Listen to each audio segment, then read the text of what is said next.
Hello and welcome to session 4 of Church Revitalization for this semester at Clear Creek Baptist Bible College.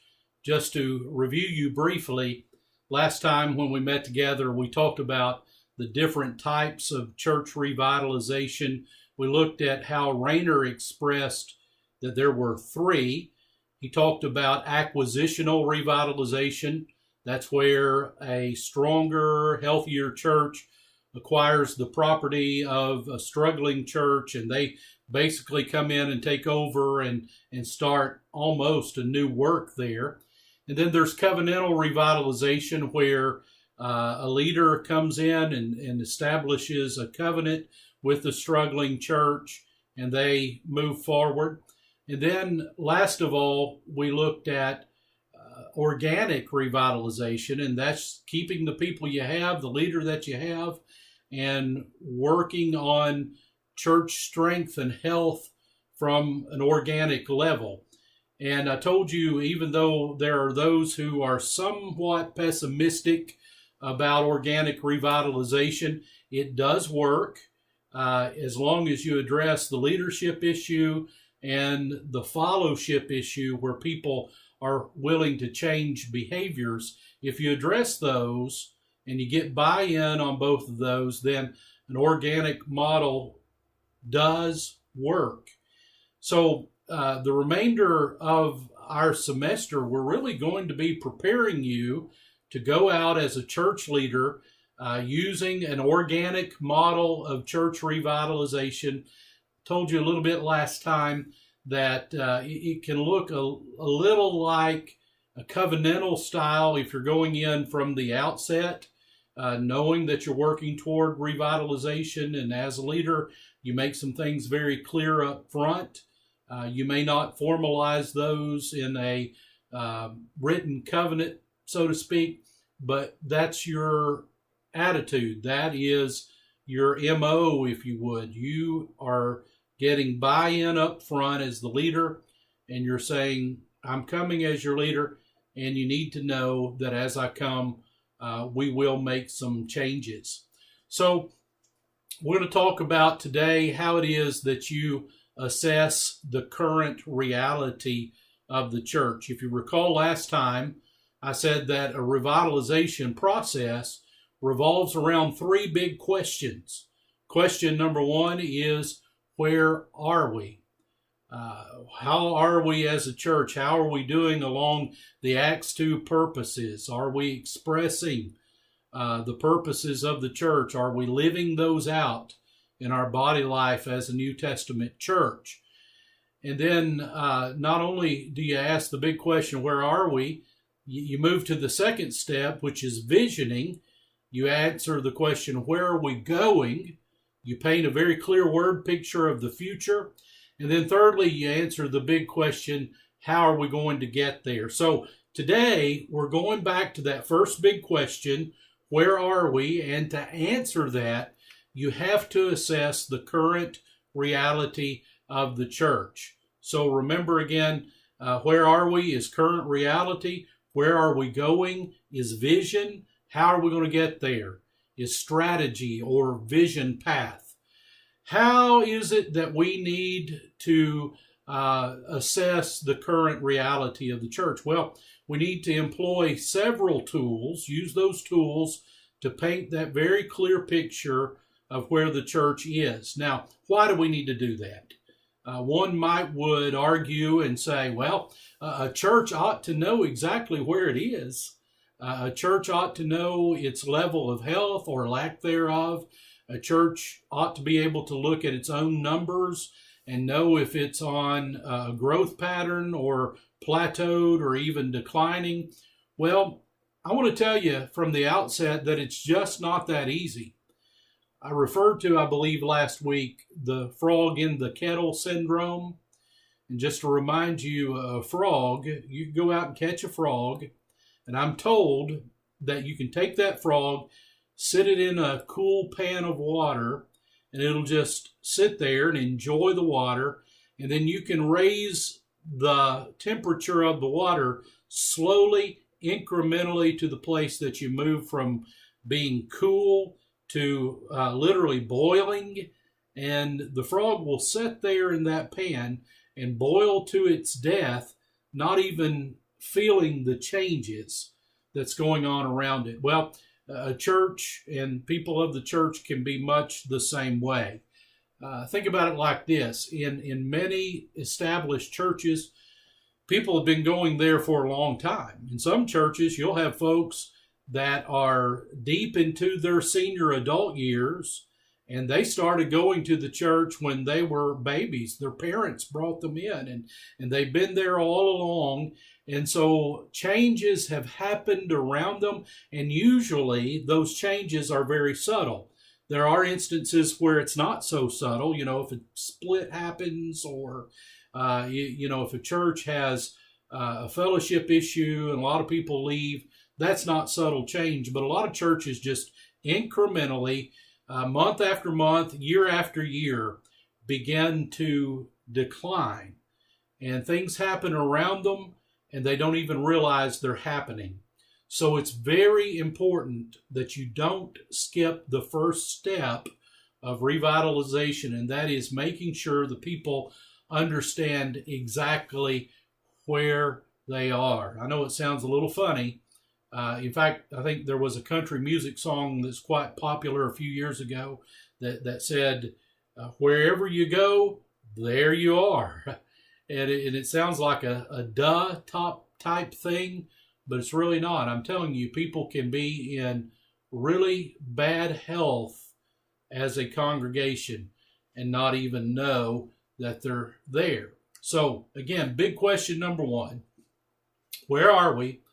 And we are assessing current reality of the church.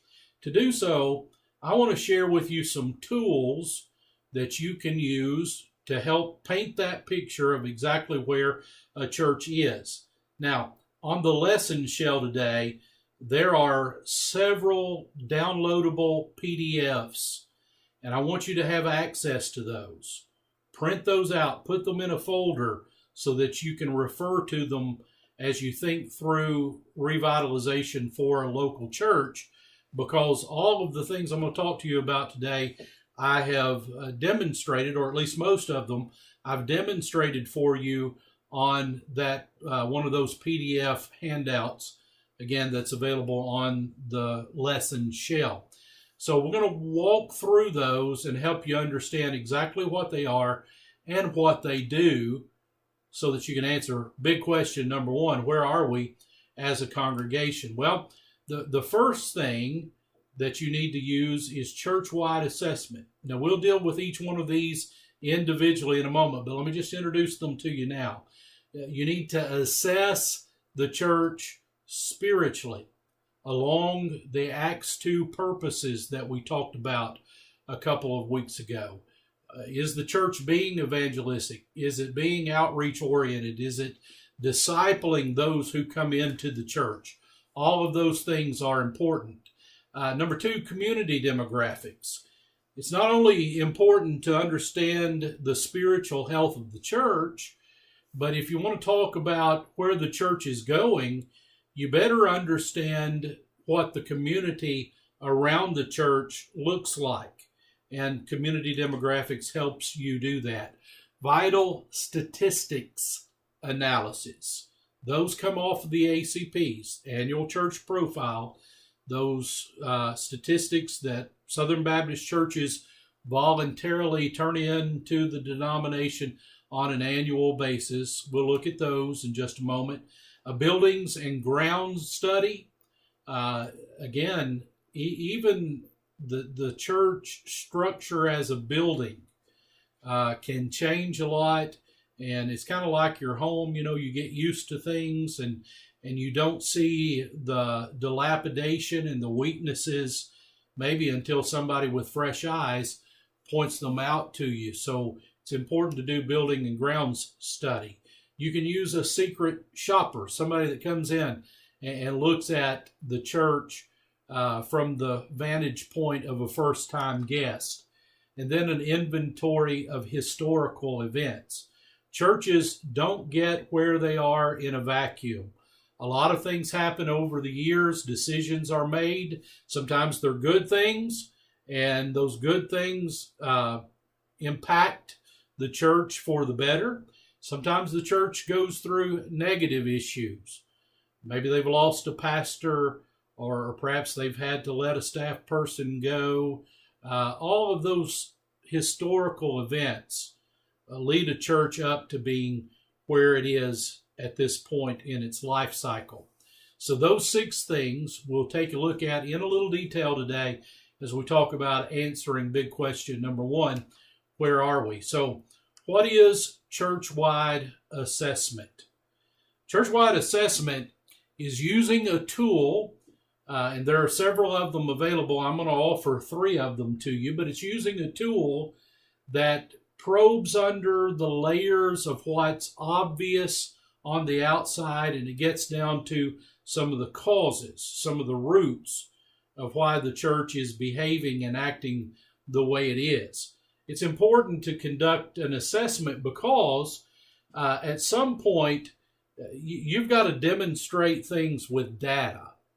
I'll tell you this: an astute pastor, a pastor that's watching what's going on and kind of has his hands on the reins and feels the pulse of the body life of the church, he probably can tell you very quickly where the church is strong and where the church is weak.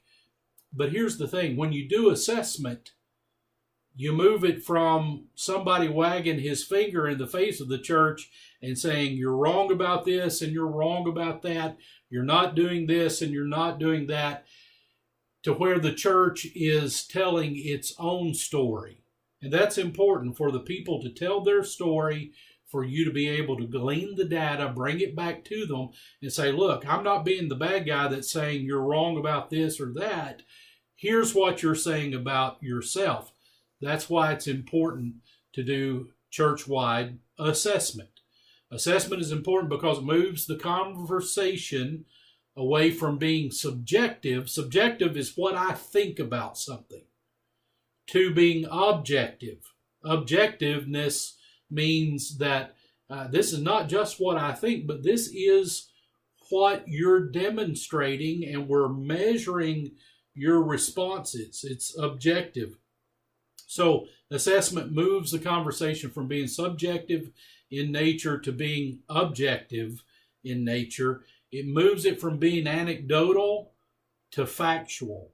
Now, anecdotal, what I mean by that, well, everybody's an expert, right? I mean, you're an expert in what you think and what you think you ought to see. And you can glean through your experiences anecdotes that will tell you what you believe about a person, about an organization, etc. So that's well and good, and we need to work off of our feelings and what we believe about things. But sometimes we might see what's happening, but we really don't understand why it's happening.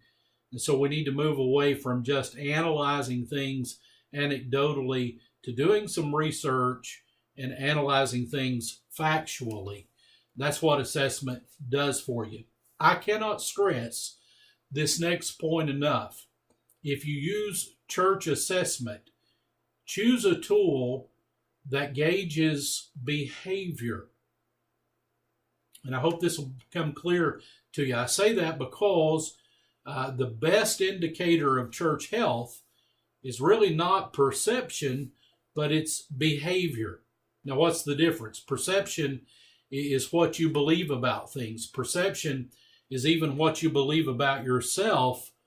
Behavior is what you do. And the bottom line is, all churches that I know of believe a lot more than they do.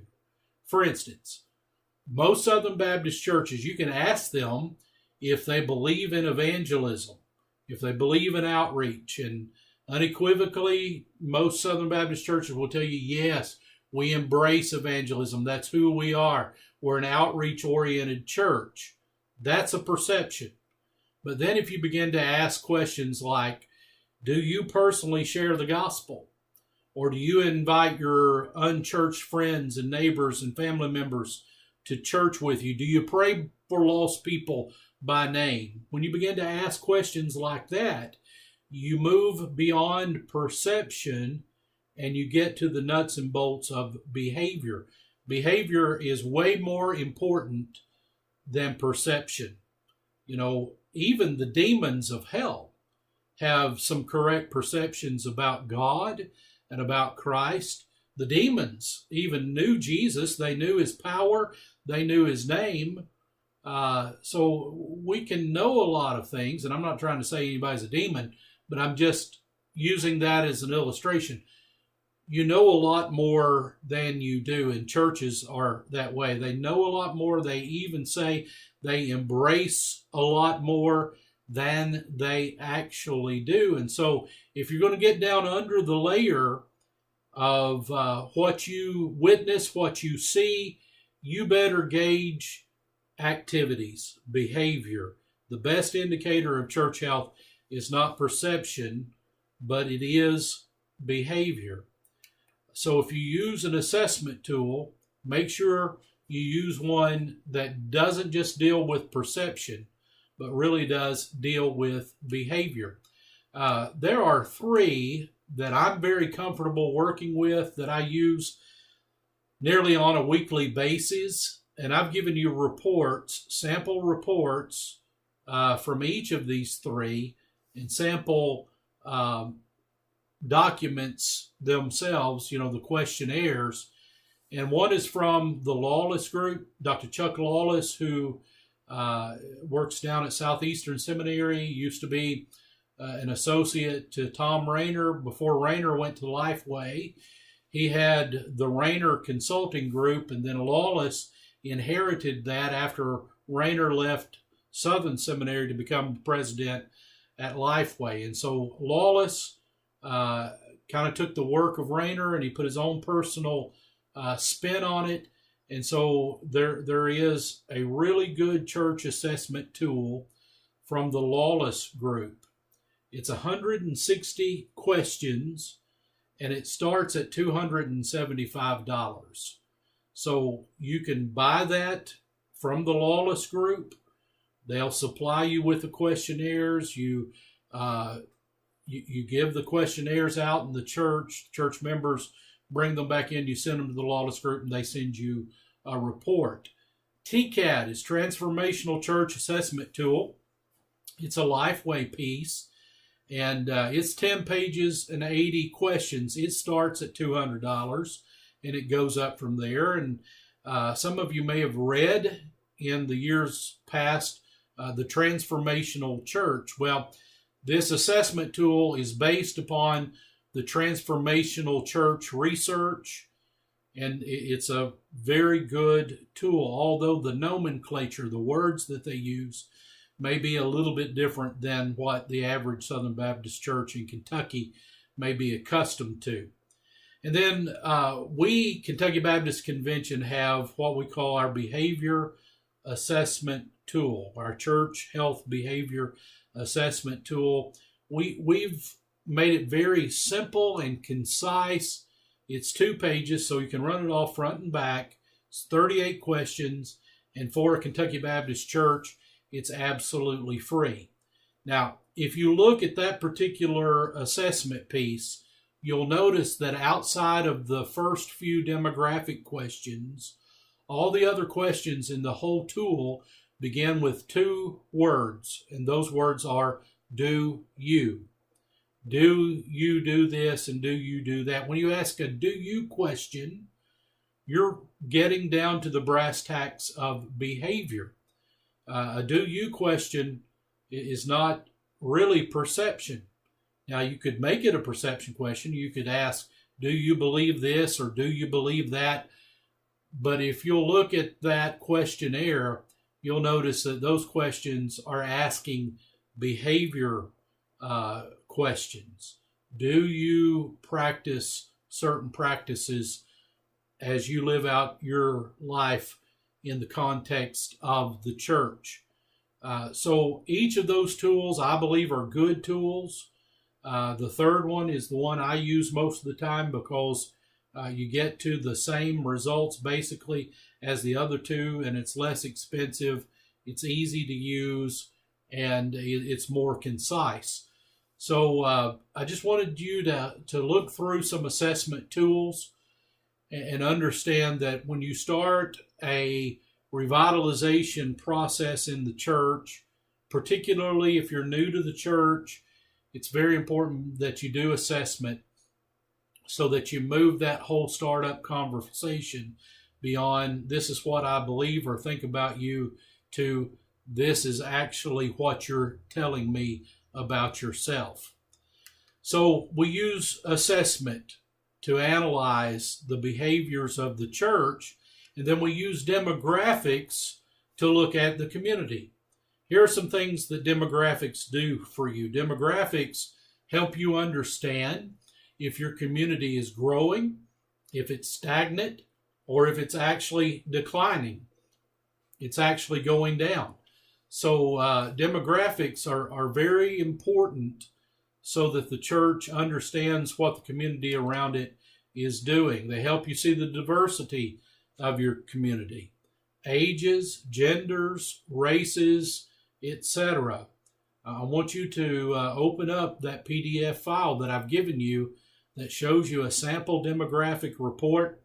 That one you'll see is based on 3-mile rings around a church.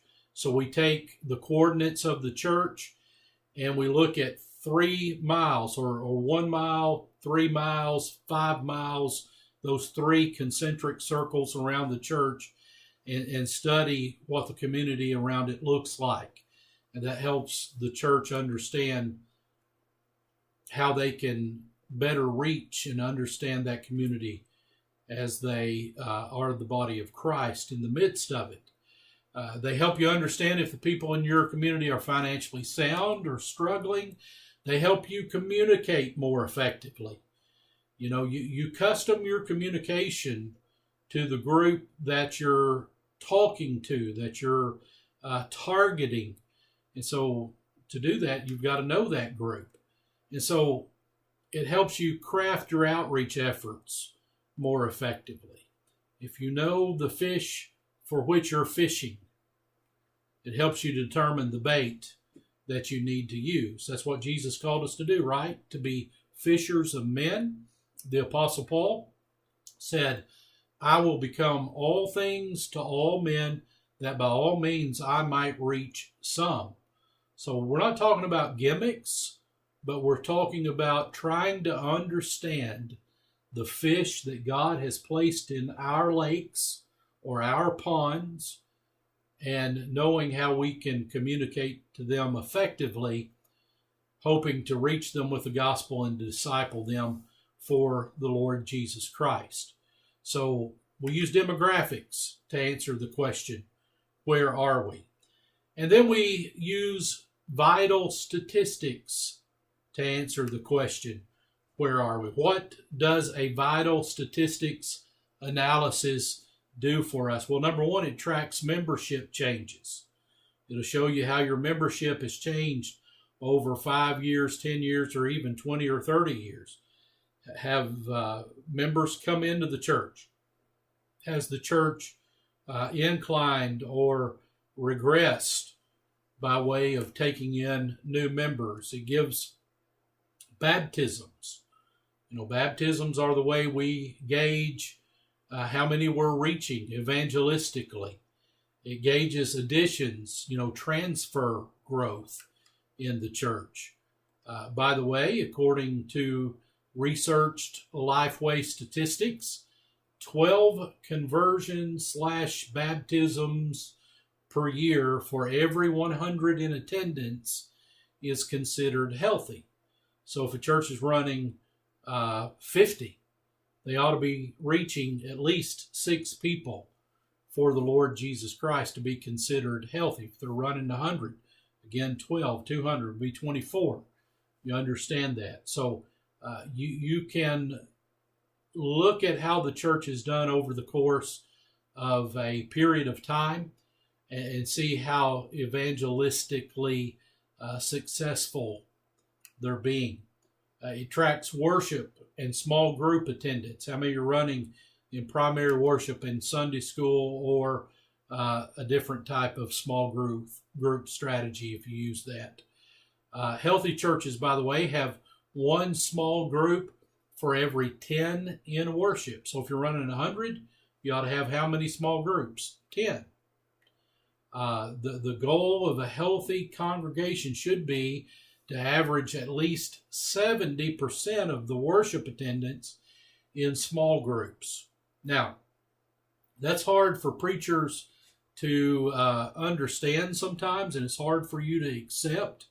You know, as a preacher, you want people to come to hear you preach, not because you're egotistic. I hope that's not the reason, but because God's given you a message on your heart and you want to deliver it and you want to see lives changed. So you want people to come hear you preach. But I'm going to tell you something. If you really want your church to grow, and if you want that growth to be sustained, think more about small groups, Sunday school, or some other small group strategy. Give much more attention to your small groups. And when you grow in small groups, I promise you, worship attendance will grow and it'll take care of itself. So, vital statistics, when we analyze them, helps us track where we are in worship and in small groups. Also, it tracks mission participation, church finances. So all of those things begin to be very clear to us when we look at vital statistics. Again, in your downloadable resources, I've given you one that I worked up for a real church. I removed the name so that you can look at it, and we're not going to reveal what church it was that I was working with at the time. But you can read through there and you can see how I came to some conclusions based on what the statistics were telling me. Again, you may look at this stuff and you say, well, Alan, I can't do this. I don't have the wherewithal necessarily to do it. That's where the consultants for the convention come in. If you're a Kentucky Baptist Church, there's somebody in your region just like me that can step into your church and help you prepare this material, and you're good to go. You're ready to share it back with the congregation. And so those vital statistics are very important. It's important that we analyze giving in the vital statistics. Effective giving. I want you to look at this with me. Lifeway tells us that for every person in average attendance, including children and preschoolers, there ought to be about $26 in budget receipts. So you take the people you're averaging, you multiply it by $26, and then you can multiply that by 52 weeks a year, and that ought to give you where you ought to be financially as a church if you're healthy in that regard. So for example, a church with an average worship attendance of about 100 should average about $2,600 in weekly budget giving. Now, let me give you a word of caution here. The ratio can be impacted either way based on demographics. I mean, if the church is in a declining poor area, it could be a little weaker than this. If the church is in an affluent area, it ought to be a little bit stronger than this. But that's a rule of thumb. That's just a national average rule of thumb. Healthy churches give about $26 per average worshiper in offering. If you're under that a little bit, then there's a discipleship issue there. People aren't being taught stewardship and how it is that they're to steward their lives and their time and their resources appropriately. And then when we assess big question number one, where are we? We need to take a look at building and grounds. And when we do this, what we're looking for are barriers. Are there some barriers present in the church building that are causing people not to want to come or not to want to come back? Parking spaces. Parking is critical. If you really want to reach people and grow your church, You need to have one parking space for every 2 people in attendance, and then you need to add to that as you speculate on growth. If your parking lot is full, how are people going to come? So one parking space for every 2 people in attendance. You think about where you are now, you think about your growth pattern and where you want to be in the future. A lot of times people will build these buildings and they don't think about how people are going to park.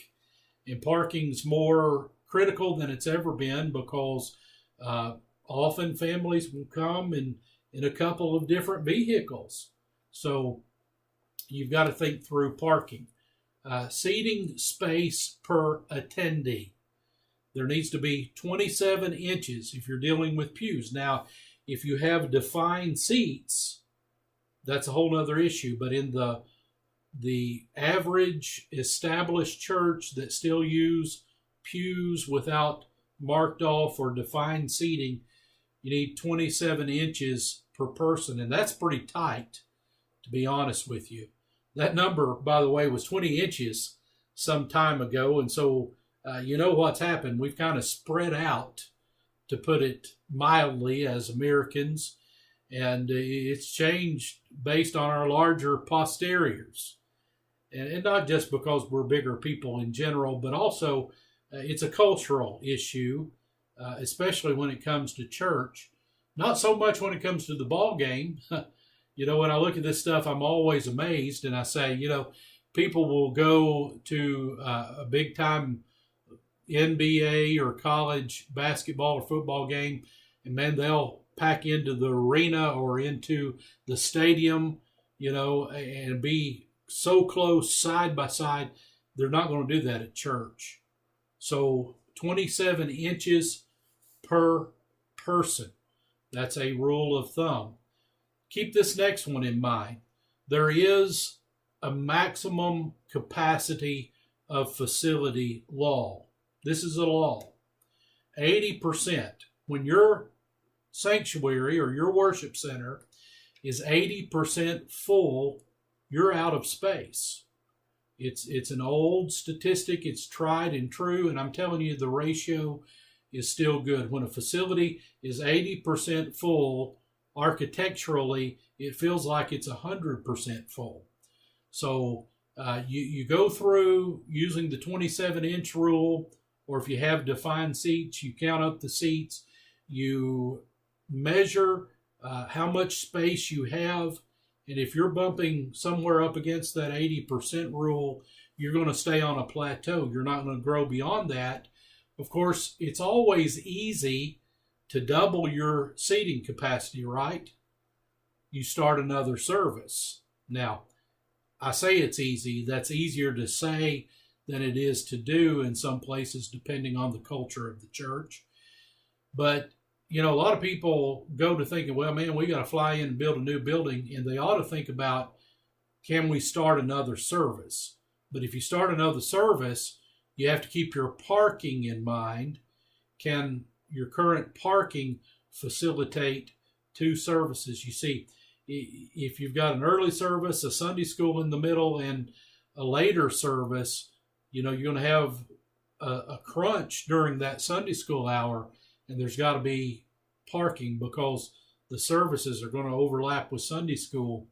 There's got to be adequate parking for the people that are coming. So you have to keep all of those things in mind when you're looking at your building. Dated facilities. The building just looks like, that may have been a really nice place 30, 40, 50, sometimes even 60 and 70 years ago, but it just is dated and it's worn out. It's out of style. And that says something to the people that you're currently trying to reach in your church. So if the dating is out of style, if it's worn, you need to freshen it up. An unkempt exterior. If the church doesn't do a good job taking care of its yard, and if it has landscaping and it doesn't keep it trimmed and looking good. And here's a big one. If it has a playground for children and it looks torn down and dilapidated, what is that saying to the young families in your community? You're saying that we don't care about your children. So you've got to look at the curb appeal of your facility. Keep your grass cut. If you have landscaping, keep it in good shape. If you have a playground, keep it up. I'll tell you this, you'd be better off not to have a playground than to have one that looks like it's in shambles. So you got to keep those things on the exterior in mind. Sometimes you walk into the church and there's a foul odor. I say some churches stink, literally. I've experienced that more times than I could adequately express.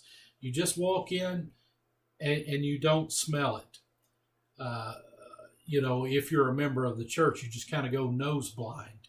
But a new person can walk in and they think, oh man, there's this foul odor. And sometimes it's dangerous because it comes from mold down in old moldy and mildewy basements. All of those things, sometimes it's a plumbing issue. Those things can crop up and cause foul odors in the church, and they need to be eliminated. Sometimes the building is in bad shape because there's an absence of clear signage. So you're rolling onto the property as a first-time guest, and if you can't easily find your way around, then that's a problem. Now, you can overcome that problem by having people to greet guests and take them where they need to be, that type thing. But really, you need to have adequate signage. You don't have to go crazy with it, but you have to have adequate signage that the average person that's never been there before can drive onto your property, find the main door that he or she needs to go in, and then have interior signage that points them to the appropriate places. Sometimes churches have cluttered interiors.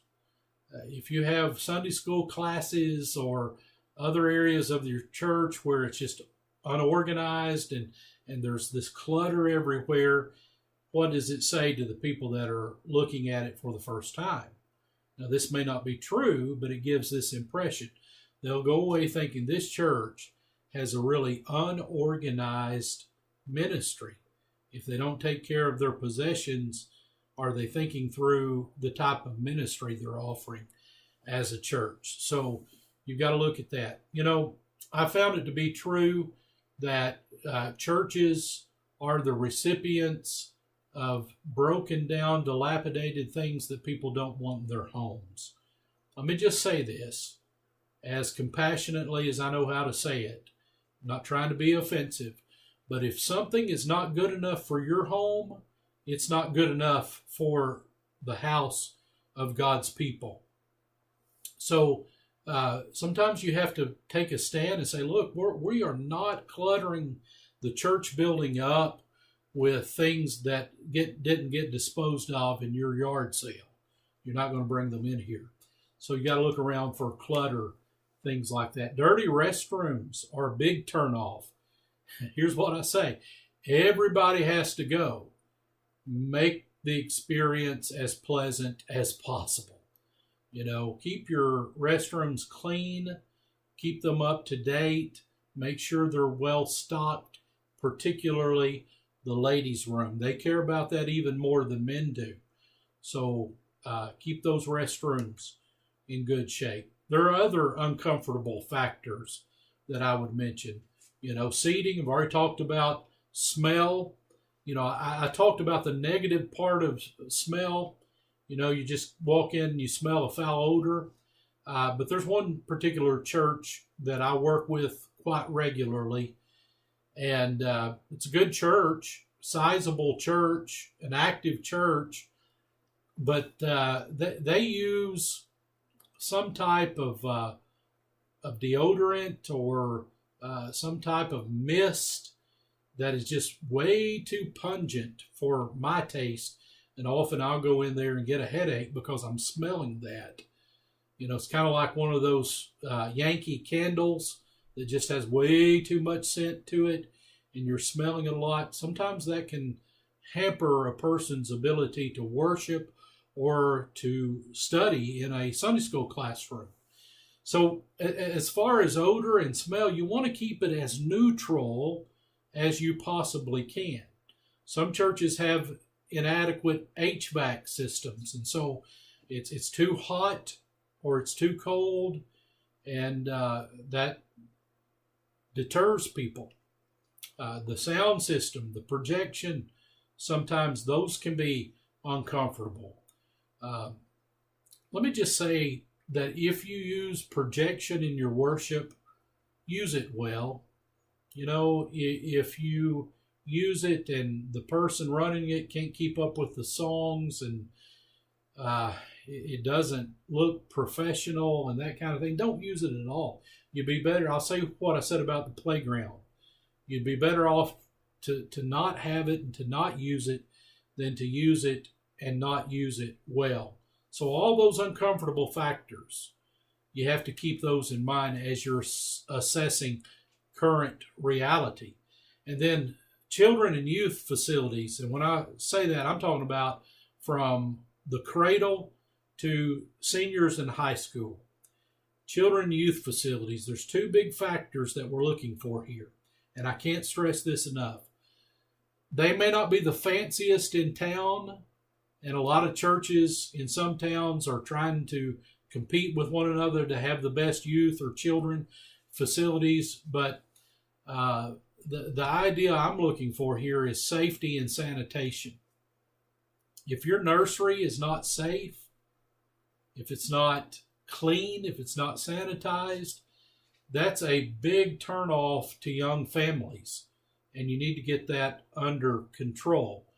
Preschool and children area are of utmost importance. You've got to provide safe, clean environments. One of the things I look for when I do a building analysis is I walk through the nursery, and often there are these plush toys. Some of you probably remember Barney from back in the late 80s, early 90s. I love you, you love me, etc. You remember that. I say this because it's true. In my region of Kentucky, that's where the old Barney plush toys go to die, because I've seen them in so many church nurseries. Well, you don't want plush toys in your nursery. Why is that? Because they can't be sanitized. I mean, imagine this. You've got a teddy bear or an old Barney or even Woody from Toy Story, and the kids got it, and they're biting on it and slobbering on it, and they've got a cold, they're sneezing on it, and you cannot sanitize it. The only toys you need to have in your nursery are things that can be completely sanitized. So safety and sanitation are of utmost importance. Now, here's another area where you can call in an outside person, like your state convention consultant, that can come, and they're very well trained to analyze these things and to give you a report. Sometimes you need to do that because if you're the pastor, you've got to live with those people. And if you offend them because of their Barney or whatever else, that could cost you. But you could bring in a third party who could speak into it, and then he's gone, and he doesn't have to live with what people think. So often it's good to have a third party come in and take a look at your building and do a thorough building and grounds analysis. Another thing you can use to help you understand what people experience when they come to your church for the first time is a secret shopper. Now, who's a secret shopper? It's a complete third party. The goal to utilizing a secret shopper is to get an unbiased third-party perspective of a typical primary worship experience at a given church, i.e., somebody coming in for the first time, and they have to navigate parking and find a spot, get to the appropriate door, be led to the appropriate class or the worship center, and you need somebody that can just tell you the way it feels, the way it is for a first-time guest.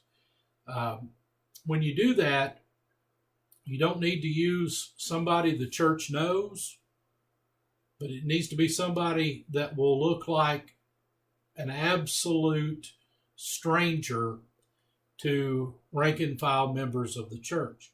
It could be one of your classmates. It might be one of your good friends that has a day he can come and he works in another town. Whatever.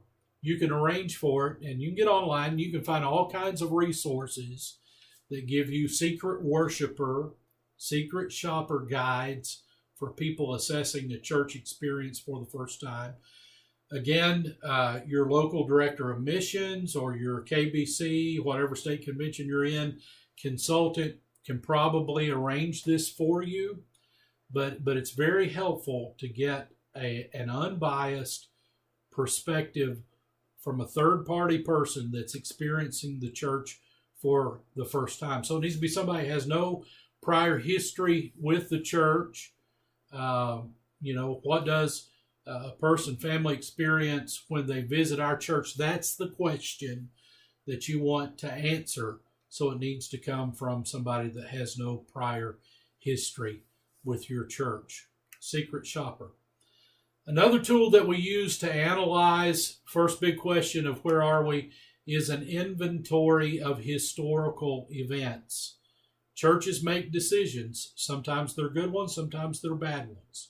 Sometimes churches go through experiences that are not predicated by anything that they do. It just happens. Sometimes there's fellowship issues. Whatever the case is, bottom line is churches are composites of their experiences through the years. And all of those experiences put together cause the church to act and react currently the way that it does. So here's what I do when I'm working with a visioning group in the church. I divide it up into 2 or 3 person units, and I tell them up front, here's what we're doing. We're having a goal for this exercise to help us understand the events and the decisions, both positive and negative, that have led to the church's current reality. So I divide them into those proportionate small groups, give them sticky notes, the bigger size sticky notes, and have them think through the past 3 decades of church life. So the past 30 years, and put each significant event that really shaped the church, good or bad, on a sticky note. And then I place decade signs around the room. For instance, 2010 up till now, 2000 to 2009, 1990 to 1999. You get it. And then have people go throughout the room, put those notes so that people really begin to understand why we are where we are. So they put the notes under the corresponding decades. You allow each of the groups to talk through their notes, and you record the findings. And then you have information enough that you can put together a report that basically outlines how the church got to where it is today.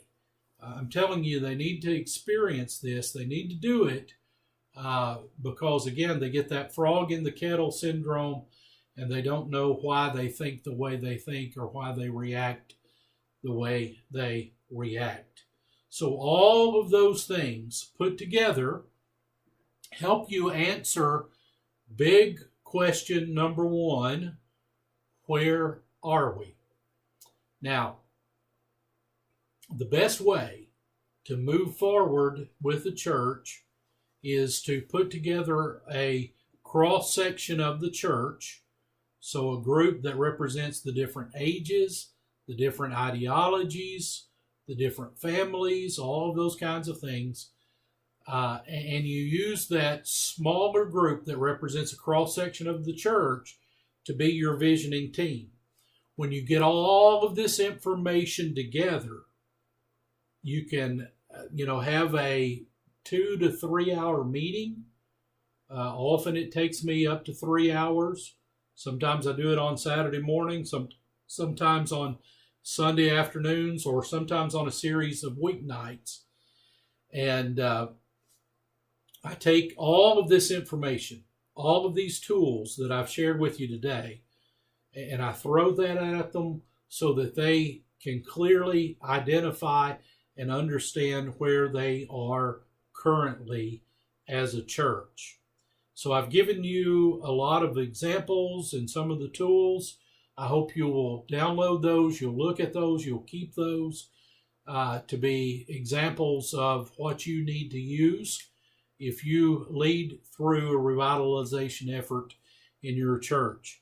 Now, a lot of this, again, it would help you if you brought a consultant on board and through your convention, and maybe even through your local association. Some of our directors of missions on the local level are very gifted, and they're trained to do this kind of work, and they can help you a great deal. As a pastor or as another type of leader in the church, you usually have your hands full. There's a lot of things that are going on, and often this doesn't need to be that one more thing. So if you bring a consultant on, or a friend that knows what he's doing with these tools to help you, that can go a long way. So that's where we'll stop today, and I hope this helps you understand some of the tools that you use to analyze the current reality of the church, and why it's important that you do analyze the current reality of the church. We'll get together next time, and we'll talk about visioning and how we move from visioning into putting together strategy or vision path. God bless you in your work. Hope things are going well. Again, if you need anything, feel free to reach out to me by email, by phone call, text, whatever I can do to help you on our journey through church revitalization this semester. I'm yours. God bless. See you next week.